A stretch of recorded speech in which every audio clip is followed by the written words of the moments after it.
No sé si empezar por Boca, por los boleros y la cultura de masas, o por la literatura.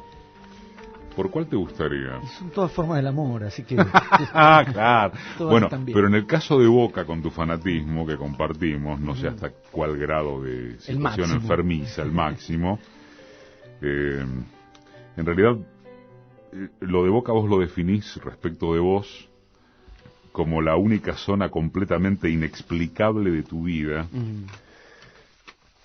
Y eso me interesaría que lo desarrolles, porque en otra nota, en alguna nota, dijiste: Boca es una de las zonas de fervor más inmensas que tengo. Pero me parece más interesante la de una de las zonas más inexplicables de mi vida. Porque el fervor adopta formas diversas. No todos los fervores son iguales ni se viven de igual manera. Y el fútbol en general, Boca en particular, tiene en mi vida una especie de... rige ahí una especie de estado de excepción. ¿De excepción? Excepción. Soy distinto a como tiendo a ser, o como soy en todas las demás cosas, incluso las que me apasionan. La literatura me apasiona muchísimo, muchísimas cosas, bueno, no tantas. Me suscitan pasión, me atraen, me interpelan, me fascinan. Mi modo de atravesar o de vivenciar todas esas pasiones, la literatura, la música, responde a ciertas características que yo diría son mis cualidades. Soy más bien contenido, mi expresividad, supongo yo, que tiende a ser más verbal que física. No soy una persona corporalmente expansiva. Las expresiones de felicidad asociadas con la expansión corporal, el baile, por decir de la forma más típica, más reconocible en este sentido, ciertas formas de la efervescencia, la asociación efervescencia-ebriedad, literalmente o metafóricamente, todo eso me es muy ajeno. Y mi manera de vivenciar aún las pasiones y los amores, o pasiones como la literatura, está muy lejos de ese tipo de desborde. La pasión siempre está ligada al desborde, pero el desborde en mi caso no va a tener que ver, por ejemplo, si pienso en la literatura, con un desborde físico o con el desborde en clave de esa forma del desborde donde uno no tiene control o conciencia sobre lo que está pasando. Ajá. Mi desborde con la literatura tiene que ver con la cantidad de tiempo que le dedico, la importancia que le doy, ese tipo de extralimitación, pero no la que tiene que ver con la efervescencia física o con la pérdida de noción de dónde está uno y qué es lo que está pasando. Lo más cerca que yo puedo estar de eso es el fútbol. Mi manera, además de vivenciar el fútbol, es muy distinta a mi manera de vivenciar todas las otras cosas, aún las que me apasionan. Entonces, entre mi cuerpo y yo, por ejemplo, porque, tiendo a pensar, además que uno puede interrogarse también por la relación que entabla con su propio cuerpo, en la medida en que el cuerpo no es exactamente uno. Es uno y a la vez no es exactamente uno. A veces nos llevamos bien con el cuerpo, a veces nos peleamos, a veces estamos en desacuerdo, a veces queremos una cosa y el cuerpo no la quiere, a veces el cuerpo quiere algo que nosotros no, etcétera. Entonces, ahí donde yo puedo pensar cómo nos llevamos mi cuerpo y yo tenemos un pacto, o si se quiere, le concedo un predominio a sus formas, de la euforia y de la manifestación o de la explosión en el fútbol, que no le conceden otras partes. Entonces, donde yo me he visto saltar y bailar con un fervor sin el pudor de ser contemplado, que es lo que tenemos los que somos un poco inhibidos, o inhibidos al menos en algunas zonas, que siempre pensamos que hay alguien mirándonos en ciertas escenas. Cuando Boca sale campeón, yo voy al Obelisco y bailo ahí con un grado y un modo de la exaltación que no tengo en otras partes, que no ocurre en otras partes. No soy un hincha descontrolado en comparación con otros modos de lo descontrolado, pero en la escala de mi vida y de mi temperamento, el tipo de actitudes o el tipo de explosión que yo puedo tener en una tribuna de fútbol es lo otro de mí en cualquiera de los otros rubros de la vida. Profesor de literatura, así se define él. En primerísimo término, dejemos que lo diga después. Escritor, narrador, ensayista. Hoy cuenta quién es Martín Coan. En el Nacional Buenos Aires tenías ya claro que ibas a vivir de ser escritor o narrador, o de dar talleres, o de No. ser profesor de literatura? No.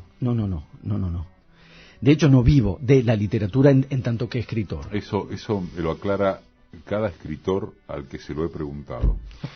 Yo te sugiero que entrevistes, si querés la respuesta inversa, entrevista a Eduardo Sacheri o entrevista a Claudia Piñeiro, que yo creo que son los dos, puede haber uno o dos más que te pueden contar cómo viven de la literatura. Caso contrario, vas a encontrarte con variantes de la supervivencia entre la escritura de ficción y muchas otras cosas que en mi caso pueden tener que ver con la docencia, por ejemplo. Satelitales. Sí, o digamos, yo diría otros centros, porque mentiría si dijera que para mí la docencia es satelital respecto a la escritura de ficción. Es otra vocación y es también una pasión en mi relación con la literatura. Okay. Si yo tuviese las condiciones de posibilidad económica de dejar alguno de los trabajos que tengo, la docencia no la dejaría. Me gusta realmente muchísimo dar clase. Como además lo necesito económicamente, no se me plantea un dilema ético. Además, lo necesito y vivo fundamentalmente de la docencia. Otros dan talleres, otros trabajan como correctores o como traductores. 1000 variantes. Si vos pensás que un escritor percibe el 8% del precio de tapa del libro, si sos Stephen King, estás arreglado, estás bien. Caso contrario, incluso yéndole a uno bien, yo no me quejo de cómo me va, pero en la escala real de la circulación de la literatura argentina contemporánea en nuestra sociedad, en esa escala, si no, y uno no está, lo que yo escribo no está ni podría estar en el circuito del consumo comercial de la literatura. Entonces no hay manera de que esos números den como para vivir, aun cuando uno tenga una disposición ascética fuerte. ¿En algún punto eso te frustra? No por lo que vos mismo me preguntabas antes, que eran las expectativas que yo podía tener en el colegio secundario, por ejemplo. Contarlas de paso. Porque la frustración va ligada a las expectativas, y yo nunca tuve la expectativa de vivir de la escritura de ficción. Cuando yo estaba en el colegio secundario, el colegio secundario a la vez, para ser honesto, no podría dar una única respuesta, duró 6 años. Y hubo un año de quiebre, que fue tercer año, o sea, cuando yo tenía 15, en relación a una profesora de literatura que yo tuve en tercero y volví a tener, no me acuerdo si en cuarto o en sexto, que era María Elvira Meyer, murió hace unos años. Cuando yo asistí a sus clases dije, yo quiero hacer esto. Este tipo de relación, no solo con la lectura, con la reflexión, con la escritura y con las clases. Y, digamos, para mí ahí fue muy claro respecto de otras posibilidades de carreras a seguir, porque imagínate en la decisión de seguir la carrera de letras, la reacción familiar tiende a ser la preocupación por el destino económico de la vida que uno pueda tener en la adultez. Yo me imaginaba una vida en la que la literatura iba a aparecer ¿cuándo? Cada uno de los días al regresar del trabajo a las 8 de la noche. Iba a tener una hora y media para la literatura. De los 7 días a la semana, 2, los del fin de semana, 1,5 en el fin de semana, y de los 12 meses del año para la literatura, ¿cuánto? El mes de vacaciones, los 20 días de vacaciones. Yo seguí la carrera de letras porque quería y logré que la literatura fuera la columna vertebral de cualquiera de mis días, de mis rutinas, del transcurso de cualquiera de mis días. La literatura está prácticamente de punta a punta en mi cotidianeidad. Y eso era lo que yo quería, no relegarla al lugar del hobby, del pasatiempo, porque para mí no es un hobby ni es un pasatiempo, es una pasión demasiado central como para relegarla. Entonces decidí seguir letras en ese momento y arreglármelas económicamente, bueno, como fuera, según cómo se fueran presentando las cosas. Martín Cohan nació un 24 de enero de 1967. ¿Está ligado a ese momento el origen, la génesis de Ciencias Morales que contamos? Martín lo eligió como escenario al Nacional Buenos Aires durante el año 1982. Ahora que hablaste de la profesora de tercer año que te movió el piso, la construcción del personaje de Cohan en Ciencias Morales es María Teresa, que es una joven preceptora obsesionada por su deber de custodiar el acatamiento de las reglas.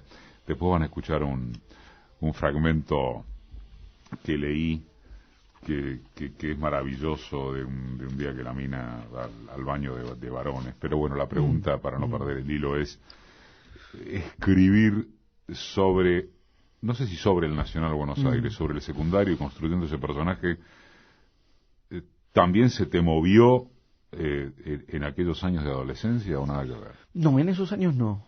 En esos años no. A mí ya me gustaba muchísimo escribir. Sí. Y te diría que respecto de lo que fue pasando después, o sea, la posibilidad de ser escritor, de publicar cierta cantidad de libros, que esos libros circulen, que les vaya bien, lo único que había con certeza ya a mis 15 años era que me gustaba muchísimo escribir. Yo no sé qué habría respondido yo a los 15 años si me decías, vas a ser escritor. Yo creo que habría dicho, ojalá. Para mí era en todo caso una intención, si después si lo que yo escribía valía la pena, alguna vez iba a valer la pena de ser publicado, que lo que yo escribía, que me gustaba escribir, lo sabía a los 15 y lo sabía antes de los 15 también. Cuando construís este personaje, ¿te inspirás en alguien real o en el autoritarismo? Es una combinación. Que puedas contar. Sí. No, pero yo creo que puedo contar todo. Es una combinación, en realidad. Tomás elementos, si querés, concretos o reales, pero porque a veces en la construcción de un personaje, incluso en la construcción de un personaje totalmente ficcional, tomar ciertos elementos concretos que percibís, a veces en una sola persona y a veces haces un combinado de rasgos diversos. Una persona retraída, como es la preceptora que está en Ciencias Morales, que tiene que tener al mismo tiempo la firmeza de la autoridad y del ejercicio de la autoridad, y el retraimiento de una chica muy joven, muy tímida. Que además se combinan en ella, bueno, como en casi cualquier celador, digamos.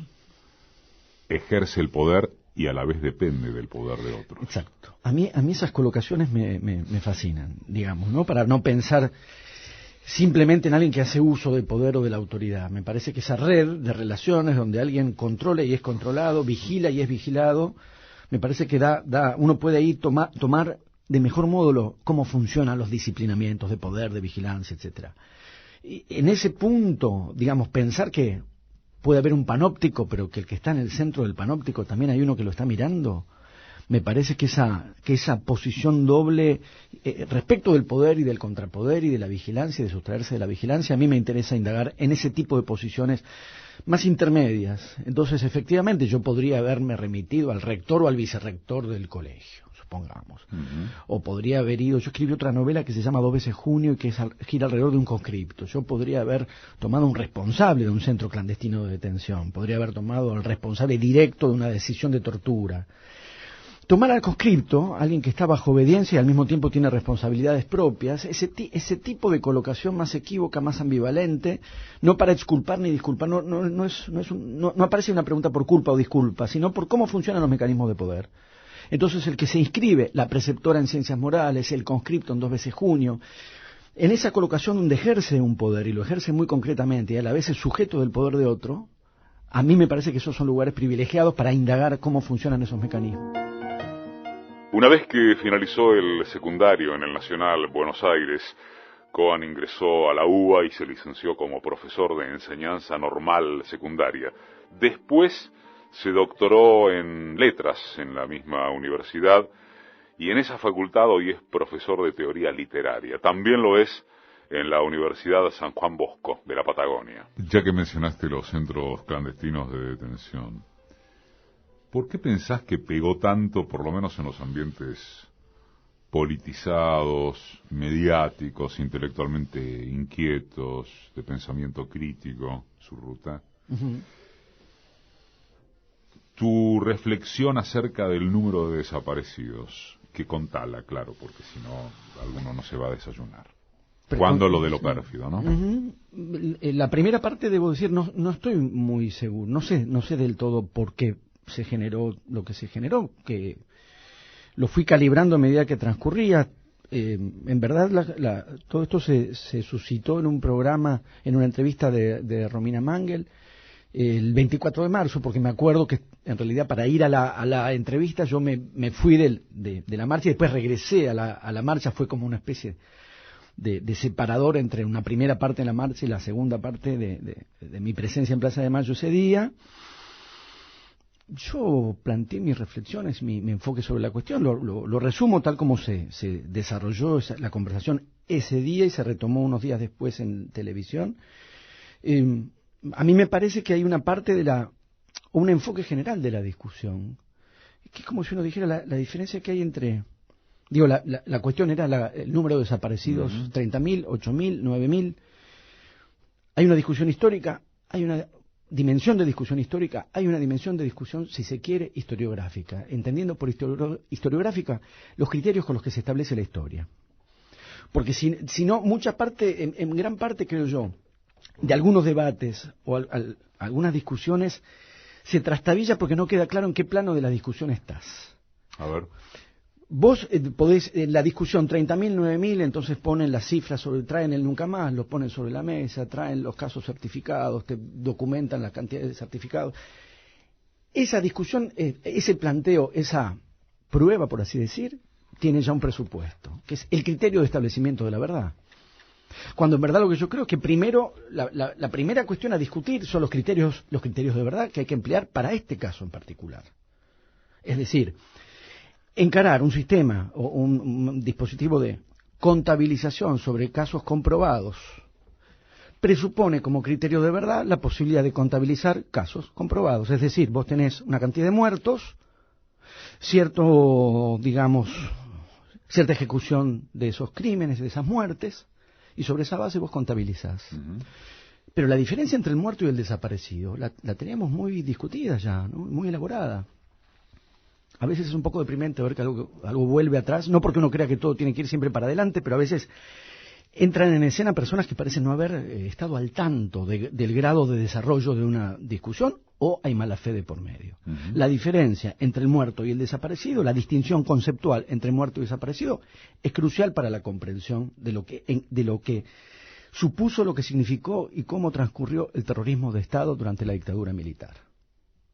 Desaparecidos y no muertos. Es decir, una parte del terrorismo consistió en no dar la información, en la sustracción de los cuerpos, cosa que dura hasta hoy. Digo porque también aparece muchas veces la figura de revolvemos el pasado, ¿no? El pasado y el presente, porque esos cuerpos han sido sustraídos hasta hoy. Y una parte de los mecanismos del terror, es decir, de la intimidación a la sociedad, y me atrevería a decir también de la tortura psicológica, que es no dar la información y por lo tanto arrojar sobre los propios familiares la decisión terrible de establecer cuándo ya no hay que esperar más, cuándo el desaparecido se lo puede pensar como muerto. Entonces no existe esa información, no existió esa información, no son muertos, son desaparecidos. La represión fue clandestina, la represión fue ilegal. Por lo tanto, la discusión es si estos hechos históricos pueden ser abordados. Por eso digo, la discusión es por los criterios. Discutamos los criterios. Un criterio de contabilización fehaciente es adecuado para dar cuenta de un fenómeno histórico cuya base fue el escamoteo de la información, la clandestinidad y la ilegalidad. Ahí hay algo tramposo por definición. Hay algo falso en el propio criterio de verdad. El que dice son 9.000 porque los 9.000 son los casos demostrados, está suponiendo la posibilidad probatoria y de demostración que falsifica desde el vamos la relación con los acontecimientos históricos. Los encara como si hubiese habido una represión legal y como si contáramos con la información de los archivos, cuando en verdad la represión fue clandestina, ilegal, y la información y los cuerpos fueron sustraídos. Entonces, el criterio es falso. Y a partir de que el criterio es falso, ¿cuál es la categoría entonces simbólica de decir 30.000? 30.000 es, al mismo tiempo, digo, la cifra no es caprichosa, tampoco es simbólica. ¿Simbólica es símbolo de qué? No es símbolo de nada, se expresa a sí misma. Símbolo es una forma de significación que remite a otra cosa, no remite a otra cosa, no es símbolo. Es una cifra, yo usé el verbo postular. Se postula, con un grado de certeza que responde a ¿qué? A una cantidad de casos fehacientemente establecidos, más ciertas informaciones puestas en circulación. En parte lo escribió Daniel Link hace un par de semanas en Perfil. Rodolfo Walsh, ya en marzo del año 77, pone en circulación información digamos, con otros guarismos, si se puede decir así. También información de los propios agentes de la represión de Estado. El cálculo y la estimación que puede establecerse a partir de la cantidad de centros clandestinos de detención que existieron. digamos, diferentes variables, más la variable de casos no denunciados, precisamente porque estamos frente a un fenómeno histórico del terrorismo de Estado. No es cualquier tipo de matanza, incluso las más crueles que podamos pensar. Ha sido un tipo de represión con un fuerte componente de intimidación social y donde el terrorismo es terrorismo, produce terror en la sociedad. Entonces, 30.000 es, al mismo tiempo, la cifra que puede postularse con este material disponible y al mismo tiempo, yo creo, diría, irrenunciablemente, la exigencia de respuesta. Es al mismo tiempo una postulación y la exigencia de una demanda, que es que digan dónde están. A mí me parece cínico, por decirlo suavemente, canallesco por subir un poco el tono, y una hijaputez, si quiero decir redondamente lo que pienso, que a la consigna irrenunciable, que digan dónde están, se nos responda con esta exigencia, que digan cuántos son. Digan dónde están, y vamos a saber cuántos son. Hoy son 30.000, que es la cifra que establecemos razonablemente, no de un modo caprichoso ni en un porque sí, y es la cifra con la que al mismo tiempo denunciamos el carácter clandestino de la represión del terrorismo de Estado y exigimos la información que todavía no nos dan. ¿Dónde están los cuerpos? ¿Y dónde están los nietos secuestrados? Volviendo a la cuestión de si estamos revolviendo el pasado o estamos interrogando el presente. Hay centenares de casos donde todavía el derecho a la identidad está siendo violado hoy. No fue violado el día del año 77, el día del año 78 en que ese bebé fue robado. Sigue siendo violado hoy. Y esa información nos falta todavía hoy. Es muy cínico entonces poner sobre la mesa 9.000 casos probados y demostrados cuando en realidad estamos luchando contra el escamoteo de la información por una represión clandestina. Esta pasión que estás poniendo en describir esto de una manera espectacular, en el mejor sentido del término, ¿la pones en qué otras áreas de tu vida narrativa? Boca aparte. Explosión boca aparte. ¿Con qué te apasionás así como recién? Mirá, al escribir no me veo, no me estoy pensando, pero a veces termino como si hubiese jugado un partido de tenis.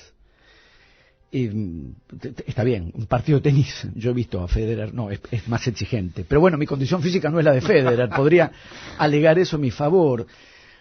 Es una actividad que hago sentado, o sea, en un punto es la puesta en escena de la persona más pasiva, pero aquí también estoy sentado, y todo lo que acabo de decir lo dije sentado. Quiero decir, puede haber una tensión y una vibración física muy grande de una persona sentada. Escribir es para mí una vivencia, no solo intelectual que lo es, también física. Físicamente me gusta escribir también por la experiencia física, la tensión física, esa relación con el lenguaje, con las palabras, con la narración, se expresa también en una vibración corporal que me encanta. Las clases, nunca he podido ni intentado dar una clase sentado. Y ¿qué haces, parado y te moves? Sí, yo creo que si caminara en línea recta lo que camino en cada clase llegaría a Mar del Plata en cada teórico. Porque la literatura, las palabras, la explicación, la docencia, el intercambio con los estudiantes, el hecho de que cada vez vos diseñás y planificás una clase y al mismo tiempo no sabés lo que va a pasar. ¿Qué van a preguntar? ¿Qué les va a interesar? ¿Qué van a plantear? ¿Con qué van a asociar? ¿Qué te van a discutir? ¿Qué te van a aportar? No se sabe. Estás muy atento, estás muy concentrado y estás muy en tensión con eso. Las clases también las vivo así. ¿Te llevaste sorpresas con eso? Sí, y siempre para bien. ¿Siempre para bien? Sí, porque en la medida en que uno desde el lugar de docente, el desafío para el docente también es que todo lo que aparezca sirva para la enseñanza y para el aprendizaje. Me interesa mucho que desarrolles el tema de la experiencia en clase. De alguna nota en el monitor de la educación, una que te hicieron Inés Dussel y Ana Abramovsky, hay un fragmento que me pareció, no sé si políticamente incorrecto, me parece que no, porque es por un lado algo que sonaría obvio y sin embargo se ejecuta poco. Vos decís, yo creo que en un ámbito escolar no puede haber malas lecturas, así se lee. y decís que no estás de acuerdo, la pregunta es ¿por qué? Con esa idea que dice no importa qué, pero que lean. Que yo creo que es una idea aumentada de la mano tecnológica a partir de que se sostiene que los pendejos leen cada vez menos. Después podemos, si querés, charlar acerca de si leen cada vez menos o leen de otra manera, no importa, pero explica por qué no estás de acuerdo con no importa qué, pero que lean. Hay una salvedad con respecto a la alarma, la formulación de esta alarma. Los chicos no leen. Siempre me pareció que ahí hay un mecanismo tramposo que es la exculpación automática sobre el mundo de los adultos. Vos planteás, hay un problema en la sociedad, los chicos no leen y estás dando por descontado que los adultos sí. Yo no veo un fenómeno social por el cual las personas de los 30 años en adelante leen muchísimo y los sub-25 no leen. Yo no veo, y que no creo que no haya ningún índice. Yo diría incluso al revés, ciertos fenómenos como la Feria del Libro Infantil y Juvenil, las colecciones de libros infantiles y juveniles que prosperan las editoriales, un festival como el Filvita, que es para jóvenes y niños. Me parece que es claramente una coartada del adulto. Los chicos no leen. Yo esto lo pensé alguna vez en mis años de docente en colegios secundarios. Trabajé algunos años en colegios secundarios, en las experiencias de reuniones de padres, donde circulaban los padres preocupados porque su hijo no leía, preocupados porque su hija no leía, y la tentación de decir, ¿y usted? Y vos que lees, ¿no? Claro. Digo, no para levantarle el dedo a nadie, pero para bajar el dedo que ellos están levantando a los chicos, clarísimo. Ahí sí. Entonces, ¿cómo atraer a la lectura? Yo no estoy para nada convencido de la eficacia del recurso de darles lo que les gusta, lo que sea, pero que lean. O sea, una especie de confianza ciega en un tipo de progreso por el cual lo importante es que entre a la lectura, si sea por un libro aberrante, y al final de ese recorrido está Shakespeare. Nada lo indica, y de hecho yo creo que cuando enseñan música no piensan que dando damas gratis alguna vez van a llegar a Mozart. Tienen razonablemente, o digamos alguien que vaya a una escuela de cine, no dicen, bueno, empecemos con Enrique Carreras, así un día llegamos a Godard. Tienen un piso de exigencia razonable de lo que se entiende que es el cine o la música o la literatura, que medianamente vale la pena. Después se pueden discutir los criterios de cómo establecemos eso. Cohan es autor de una narrativa destacada. Publicó libros de ensayos como Imágenes de vida, Relatos de muerte, Eva Perón, Cuerpo y política. Este fue en colaboración con Paola Cortés Roca. Zona urbana, ensayo de lectura sobre Walter Benjamin, Narrar a San Martín. Fuga de materiales, El país de la guerra, Fábulas de amor en la cultura de masas, Ojos brujos, y junto con Alejandra Laera coordinó Las brújulas del extraviado. Es una reunión de ensayos sobre la obra integral de Esteban Echeverría. Si lo tomamos desde la escuela secundaria, ¿qué piso de exigencia vos fijas? ¿Qué piso es exigible como profesor de literatura que cree que si un texto es un mal texto y está mal escrito y está mal construido, la escuela no lo tiene que admitir? ¿Cuál es un piso exigible? Mira, ahí están en los criterios de cada docente. Bueno, el tuyo. Son dos discusiones posibles, ¿no? Una es decir, ¿qué entendemos por buena o mala literatura cada uno de nosotros? Y el otro es alguien que dice, yo sé que esto es mala literatura, pero lo voy a dar igual. Ese era mi primer punto de discusión. Perfecto. Si vos mismo vos misma estás asumiendo que ese texto es malo, que está mal escrito, que no tiene ningún valor narrativo, ni de lenguaje, ni de nada en absoluto, no habría por qué darlo. Y ahí también hay algo que es al mismo tiempo un gesto de condescendencia y un gesto de subestimación. Algo que los chicos puedan entender. Y yo digo, ahí también hay una trampa, ¿no? Porque en el gesto de que puedan entender está la idea primero que hay un todo por entender y que el docente es el que entiende todo. Yo entiendo todo, y digo que ellos no van a poder, los estudiantes no van a poder entender. Nunca me pasó que un estudiante no entienda nada. El estudiante cree que no entiende nada porque le dicen que no entiende nada, que no va a entender. Le dicen que si lee Borges no va a entender nada. Entonces, como a veces uno actúa desde el lugar social que le indican, y uno a veces asume, y en gran medida una dominación consiste en eso. Asumís el lugar que te dijeron que te toca. Te dijeron, Borges es muy difícil, no lo vas a entender, vos creés que no entendiste nada. Nunca me pasó que alguien no entienda nada. Entienden algo. Si yo tampoco entiendo todo. ¿Quién entiende todo? ¿Qué es esa utopía de hermenéutica perfecta donde habría uno llamado profesor que entendió todo? todos entendemos algunas cosas, entramos por algún lado, no entramos por otros, conectamos algunos elementos y hacemos una lectura. Bien, los estudiantes también pueden hacer eso, inicialmente sobre todo por esto, que ahí está el desafío que uno tiene como docente, porque uno está formando lectores. Entonces, en parte vos trabajás con el lector que llegó a tu curso, el que es, las lecturas que tiene o que no tiene, lo que le interesa, lo que no le interesa, pero vos también tenés el horizonte, el lector que querés formar. Si un estudiante de 5º año, en marzo, cree que no puede con Borges, para mí eso no es un problema, es un desafío. Bien. Si en noviembre no puede con Borges, ahí hay un problema que es mío, no suyo. Algo yo no hice bien. Entonces, recibir a ese estudiante en marzo, que cree que no puede con Borges, en vez de decir, no, Borges es muy difícil, le vamos a dar esto otro que sé que es malísimo, pero que con esto va a poder, es renunciar al desafío de formación de un lector, que es el desafío básico de un docente de literatura. Porque además va a poder ¿qué? ¿Va a poder qué? Sobre esta explicación, a mi juicio muy clara que acabas de dar, ¿cuáles son tus criterios para establecer el piso de lectura? ¿Algún criterio? Sí. ¿Algún nombre? ¿Algún texto? Mira, Borges es, por algo surgió Borges. Sí, claro. Porque Borges es al mismo tiempo el escritor más reconocido, es el mejor escritor argentino del siglo XX, para mí sin dudas, y es al mismo tiempo un lugar, digo, la figura de autor y su literatura, de pleno reconocimiento y a la vez con un dispositivo de intimidación enorme. Con esto no estoy diciendo que Borges sea sencillo, que sea accesible. La dificultad es un desafío para un docente. No tiene por qué ser un motivo de desaliento. El ejemplo de Borges podría ser para mí muy propicio, porque nadie discutiría, creo, el valor de Borges como para darlo en un colegio secundario, y al mismo tiempo, insisto, una cierta configuración del escritor erudito, del enciclopedista, del que manejaba el inglés antiguo. Yo no la poesía irlandesa del siglo II. Sí, entonces vos parece que si no manejas eso, no podés leer. Yo no manejo eso. Entonces, el caso de Borges me parece que sería una buena señal, como si uno dijera, planteemos este desafío, que lean Borges, que podamos leer Borges en colegios secundarios, sin tampoco esa reducción, digamos, ¿no?, de ponerlo como la anécdota de Einstein, que no sé si es verdadera, pero no importa, ¿no?, cuando explica la ley de la relatividad nadie entiende con nada. El tema de la rubia en las rodillas y...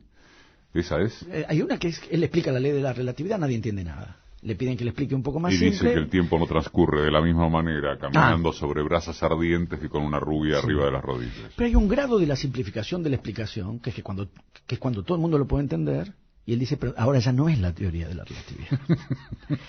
Entonces, ¿en qué punto hacemos insisto con el ejemplo, la literatura de Borges, que es realmente exigente y es difícil? E insisto, cuando yo digo difícil y digo exigente, veo ahí un desafío, no un motivo de desaliento. Dar Borges sin simplificarlo, sin reducirlo, sin traducirlo al lenguaje en que puedan entender.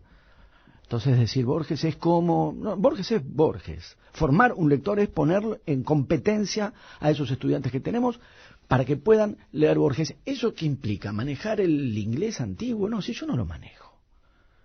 Manejar toda la filosofía de Occidente, Borges tampoco manejaba toda la filosofía. Ciertas nociones de idealismo, ¿por qué no? Cierta relación con la tradición gauchesca, ¿por qué no? Tenemos todo un año por delante, veamos la gauchesca, veamos Martín. Se hace, no, yo hablo así, parece que nadie lo hiciera, lo hacen muchos docentes. Pero esos docentes, bueno, corresponden al criterio que yo tengo. ¿Cómo juega, o qué sabés de cómo juega el Estado con las áreas de literatura, los profesorados, en términos de indicar los pisos de buena lectura, si es que acaso los indica? Entiendo que la situación es bastante... Lo que hay es una gran diversidad. Es difícil dar una formulación general. En diferentes regiones del país pasan cosas distintas, y dentro de una misma región, en diferentes tipos de colegio, pasan cosas distintas. Yo tengo por algunos de mis trabajos, hace años vengo coordinando tertulias electrónicas, o sea, no presenciales, para Flaxo. Ajá. Y estoy actualmente preparando un curso de capacitación docente a través del Ministerio de Educación, y entonces tengo algún contacto por fuera de mi propia situación, que soy un porteño de clase media, Claro que doy clases en la Universidad de Buenos Aires y en la UBA la franja social tiene otro grado de diversidad. Y en la Patagonia también. Y trabajo en la Patagonia también. ¿Ves? Ahí, por ejemplo, aparece absolutamente otra cosa. Entre Leu aparece otra cosa en Comodoro Rivadavia, que es una sociedad y un lugar muy particular donde hay muchísimo dinero o muy poco. O sea, esto que caracterizaríamos en términos generales como una característica reconocida de la sociedad argentina, su fuerte presencia de clase media, no digo que no la haya, pero hay de pronto mucho dinero. Yo lo verifico muy sencillamente. Me cuesta encontrar un lugar donde ir a comer, son o demasiado caros, o no están en el circuito en el que yo, donde voy, vengo en Comodoro. El contraste es particularmente marcado. Y me ha tocado al mismo tiempo ir a dar, por ejemplo, una charla, porque creo que eran ciencias morales, que lo habían dado en un colegio industrial de un barrio con condiciones sociales complejas, complicadas, barrio pobre, para decirlo rápidamente. Entonces conozco situaciones diversas y es difícil dar una respuesta general. El Estado plantea lineamientos generales. En otro momento del país había una política de disponibilidad de libros para las bibliotecas y bibliotecas populares, que entiendo que como tantas otras responsabilidades del Estado, actualmente ha mermado o cesado con la gravedad que eso implica, porque en muchos lugares la cuestión del acceso a los libros es tan simple como eso. El acceso a los libros, que se cuente con los libros para que se puedan leer. Entonces son situaciones muy diversas. Hay colegios, y la correspondencia no necesariamente es situaciones de mayor precariedad económica, más limitaciones, más dinero, menos limitaciones, porque a veces las limitaciones tienen que ver con colegios con parámetros morales muy estrechos y muy rígidos, y cierto tipo de literatura no se puede dar porque en tal momento hay un culo, o por tal momento alguien coge con alguien.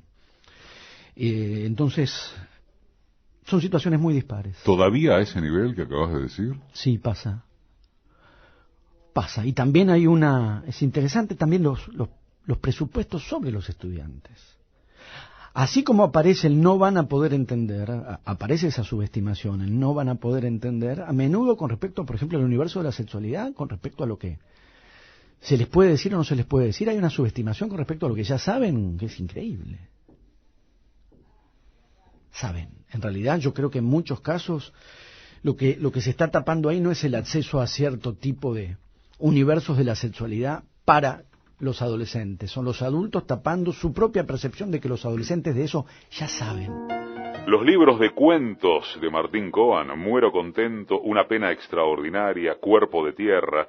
Además participó de la antología Con el corazón en la boca, Relatos de una pasión, que reúne a reconocidos escritores hinchas de Boca, y por supuesto su obra novelística con El informe, Los cautivos, 2 veces junio, Segundos afuera, Museo de la Revolución, La calle de las putas, Ciencias morales, que ganó el premio Herralde, Cuentas pendientes, Bahía Blanca y Fuera de lugar. Martín Coan. ¿Hay algún libro que en tu adolescencia o incipiente adultez o en el momento de tu vida que se te cante decirme te haya volado la cabeza como para, más que sugerirte, ratificarte en torno de que el mundo de lo literario era el tuyo? Mira, en la infancia, quizás sea un recuerdo un poco inventado, pero los recuerdos inventados funcionan. En la infancia, lo que yo recuerdo como el primer libro que leí, que es La vuelta al mundo en 80 días de Verne. La idea de que había ahí una estrategia narrativa, no una historia extraordinaria. Sí, la historia es extraordinaria porque hay una estrategia narrativa. La revelación final de que la apuesta no la perdieron, porque tardaron 81 días, sino que la ganaron porque viajaron en sentido inverso a la rotación de la Tierra y ganaron un día. Los intereses de cada uno, yo no lo viví como un prodigio geográfico, digamos, una curiosidad de la astronomía o de la relación espacio-tiempo, sino como lo que me deslumbró ahí es el artificio narrativo, de la construcción de una intriga, la construcción de una tensión narrativa, un desenlace de pesadumbre y en cuanto se instala la escena de la pesadumbre, la revelación que da vuelta a todo el sentido. La idea de que una narración podía ser eso, no un viaje alrededor del mundo. Para mí lo que me maravilló ahí no es el viaje alrededor del mundo, de hecho no soy un viajero, soy un lector. es claro, digamos, en qué me convertí. No me convertí en un viajero, me convertí en un lector, porque me deslumbró la narración. Eso en la infancia, más allá de que construyas algo, no, perfecto. Y después, yo creo que hay marcas que deben ser muy, muy generales. Rayuela de Cortázar lo leí a los 17. Uh-huh. Y la idea de que en la literatura pasaban cosas que no pasaban en ningún otro lado, es el recuerdo que yo tengo de mi lectura de Rayuela. ¿Por qué alguna vez dijiste, ya que lo mencionas, que había que salvar a Cortázar del cortazarismo? Porque hay algo que parece haber pasado con Cortázar y no ha dejado de pasar. Se suele decir que Rayuela te deslumbra en la adolescencia o en la primera juventud, y si lo volvés a agarrar, se te vuelve insostenible. Ante esa advertencia yo no lo volví a agarrar. Ajá. No lo leí más. Tengo aquella lectura de adolescencia, ese muy buen recuerdo, y no lo volví a intentar. Y después yo creo que hay algo que es una especie de reducción de Cortázar a fórmula. Por supuesto que para reducir a Cortázar a fórmula algo debe haber habido en la propia literatura de Cortázar que era pasible de reducción a fórmula. Borges se resiste mucho más, por ejemplo. La literatura de Borges resiste mucho más a la idea de que si pones un tigre, un laberinto y dos espejos, sos borgiano. Hay que ser un poco sonso para creer que se trata solamente de eso, pero hay algunos que lo creen. Mientras que Cortázar, ese juego, los juegos de Cortázar, los modos del fantástico en Cortázar, los trucos muy en superficie. Para mí la literatura tiene que ver con los artificios y con los efectos que producen los artificios. Pero si el truco, de hecho, ves, dejo de decir artificio y paso a decir truco. Si el truco es muy visible, si el truco es muy notorio, es como cualquier, digamos, máquina a la que le ves el mecanismo en el mal sentido. Y en Cortázar a veces el mecanismo queda demasiado en primer plano, se ve mucho el truco, y al mismo tiempo eso vuelve al truco pasible de ser formulado, traducido a receta, consigna de taller literario y reproducido serialmente. A eso le llamo cortazarismo. El cortazarismo es eso que se hizo con Cortázar. A la vez, Cortázar es solamente truco en superficie, mecanismo. No, yo creo que no. Yo creo que hay cosas que es una literatura muy valiosa, es un escritor muy valioso. Entonces, salvarlo de eso que pasó con él. Suelo preguntar en este programa cuando vienen actores o actrices si hay un tipo de actor argentino. Y con vos se me ocurre preguntar si pensás que hay un tipo de escritor argentino. Hay no sé si, sí, bueno, otra vez, viste, Borges, se vuelve imposible eludir, bueno, y no hay por qué. Sobre todo porque, y subrayo lo de argentino, porque Borges arrastró y cargó durante casi toda su vida el estigma de ser supuestamente extranjerizante, etcétera. Pero como el movimiento respecto de lo extranjero, como el movimiento, como el ojo puesto en Europa, como el imaginario de la importación, es constitutivo de la cultura argentina. Uh-huh. Que todo eso esté en Borges lo vuelve mucho más argentino, no menos. Digamos, para mí es un contrasentido decir, no era argentino, era europeísta, pero la cultura argentina se conformó ¿cómo? El romanticismo entra ¿cómo? Con Esteban Echeverría, que baja de un barco, viene de París y dice, mire lo que les traigo. Y la cultura argentina se constituye, y no los veo como extranjerizantes, ni a Sarmiento, ni a Echeverría, ni tampoco a Borges. Esa mixtura, esa combinación, ese procesamiento ideológico, literario, cultural, político, de tradiciones propias. Borges es un escritor muy ligado a la tradición gauchesca, gran lector de la gauchesca, y con grandes reescrituras de la gauchesca, más un imaginario puesto en Europa, o cierto cosmopolitismo, eventualmente ligado básicamente a Europa. Es eso lo que lo constituye en argentino. Y claro, si no estaríamos suponiendo en las acusaciones de Borges como traidor a la patria, estaríamos pensando una especie de pureza de patria, una pureza de identidad que no se verifica en ninguna identidad. Por suerte las sociedades no transcurren así, por suerte, digamos, la última utopía de esa pureza fue el nazismo. Y por suerte fracasó militarmente y sabemos que estaba equivocada conceptualmente. No hay pureza, hay pasajes, mixturas, préstamos, apropiaciones, traducciones, conversiones. Borges motoriza eso en la cultura argentina de un modo perfecto.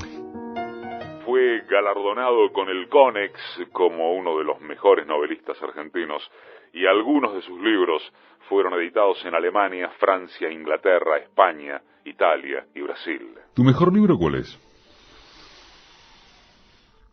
Me parece a mí que Bahía Blanca. ¿Por?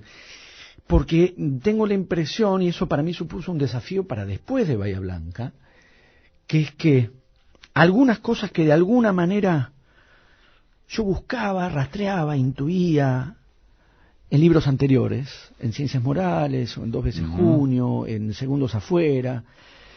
No digo que estén perfectas en Bahía Blanca, vos no me preguntaste por mi libro perfecto, sino que a mí me parecía mejor. Que en Bahía Blanca estoy lo más cerca que yo puedo estar de esas búsquedas. Más cerca ya no, ya está, es eso.